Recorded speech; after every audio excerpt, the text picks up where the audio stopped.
Praise the Lord. ஆண்டவராய் இயேசு கிறிஸ்துவின் இனிய நாமத்தினாலே அன்பின் வாழ்த்துதல்.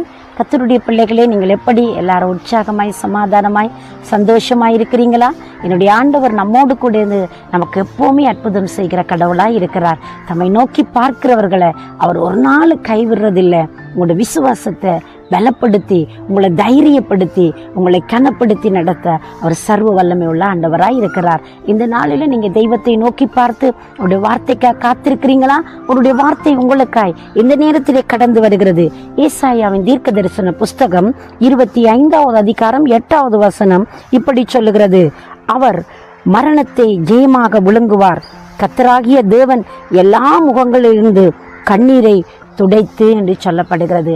அவர் எல்லாருடைய முகங்களிலும் இருந்து கண்ணீரை துடைக்கிறவர். அப்படி என்றால் நீங்கள் கேட்கலாம், அது எப்படி? அன்பு பிள்ளைகளே, தேவன் மனிதனை உண்டாக்கி ஆதாம் ஏவாள் என்கிறதான அங்கே ஒரு குடும்பத்தை உருவாக்கினார். அந்த குடும்பம் தீங்கிழைத்தது. அந்த குடும்பம் தேவனுடைய கட்டளையை மறந்து போனது. அவர்கள் தெய்வத்தை விட்டு தூரம் போன பொழுது அந்த மக்களுக்காக அன்றைக்கு ஒரு ஆட்டுக்குட்டி அடிக்கப்பட்டு அவர்களுக்கு தோலுடை கொடுத்து அவர்களை மறுபடி சரிப்படுத்தியது. அது மட்டுமல்ல, எந்த மனிதன் உறவிலே பிரிந்து போனானோ அந்த மனிதனை தேடி தெய்வம் கடந்து போய், ஆதாமே நீ எங்கே இருக்கிறாய் என்று சொல்லி கூப்பிட்டு அவருடைய வாழ்க்கைக்கு ஒரு விடுதலையை கொடுத்தவர், ஒரு விமோசனத்தை கொடுத்தவர். அவன் பயந்து போய் ஒளிந்து கொண்டு இருக்கிற அந்த சூழ்நிலையிலிருந்து அவனை கூப்பிட்டு வெளியே அழைத்து அவனுக்கு ஒரு நிரந்தரமான தோலுடையை கொடுத்தவர். ஒரு ஆடு அன்றைக்கு அடிக்கப்பட்டது. அந்த வண்ணமாய் இந்த நாளிலே உங்களை பார்த்து தேவன் சொல்லுகிறார், உடைய கண்ணீர்கள் யாவும் துடைக்கப்படும் என்று. மனிதனுடைய சிருஷ்டிப்பில் எவ்வளவு அங்கே தவறிழைக்கப்பட்டதோ, எவ்வளவு அந்த மனிதன் எவ்வளவு தவறி விழுந்து போனானோ அந்த மனிதனை மறுபடி சீரமைத்த தேவன், மறுபடி உனக்கு ஒரு விமோசனத்தை கொடுத்தவர், உறவை கட்டி எழுப்பி கொடுத்தவர்.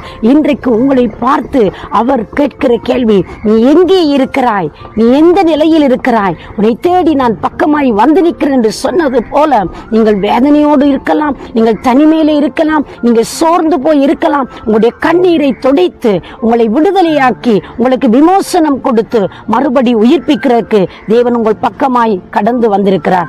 அன்பு பிள்ளையே, இந்த நாளிலே தேவன் உங்களுக்கு ஒரு நன்மை செய்வார், ஒரு அற்புதம் செய்வார். அவரை நம்புகிற யாரையும் அவர் கைவிட மாட்டார். அவரை நோக்கி பார்க்கிற முகங்கள் பிரகாசம் அடையும், அது வெட்கமடையாது.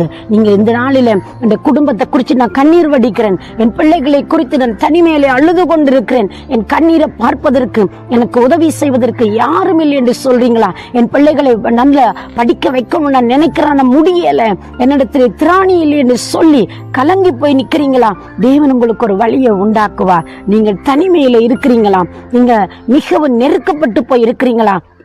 அந்த நிலையில் இருந்து உங்களோட கண்ணீரை துடைத்து உங்களுக்கு ஒரு விடுதலை கொடுத்து நடத்த என் தேவன் சர்வ வல்லமை உள்ளவராயிருக்கிறார். அவர் சர்வ வல்லமை உள்ள கடவுள். அவர் ராஜாதி ராஜன். அவர் மனுக்குலத்தை நேசித்தவர். அவர் மனுக்குலத்திற்காய் தன் ஜீவனை கொடுத்தவர். மிகுதி காரியங்களை எப்படி செய்யாமல் இருப்பார்? அவரை நோக்கி பாருங்கள். நான் உங்களுக்காக செபிக்கட்டுமா? சர்வ வல்லமை உள்ள நல்ல ஆண்டவர் இயேசுவின் நாமத்தில் உடைய பிள்ளைகளுக்கு ஒரு நன்மை செய்து, ஒரு அற்புதம் செய்து, உடைய கண்ணீர்கள் யாவையும் துடைத்து கலிகூற பண்ணுங்க சுவாமி. நீங்க பொறுப்படுங்க, ஆசீர்வதிங்க.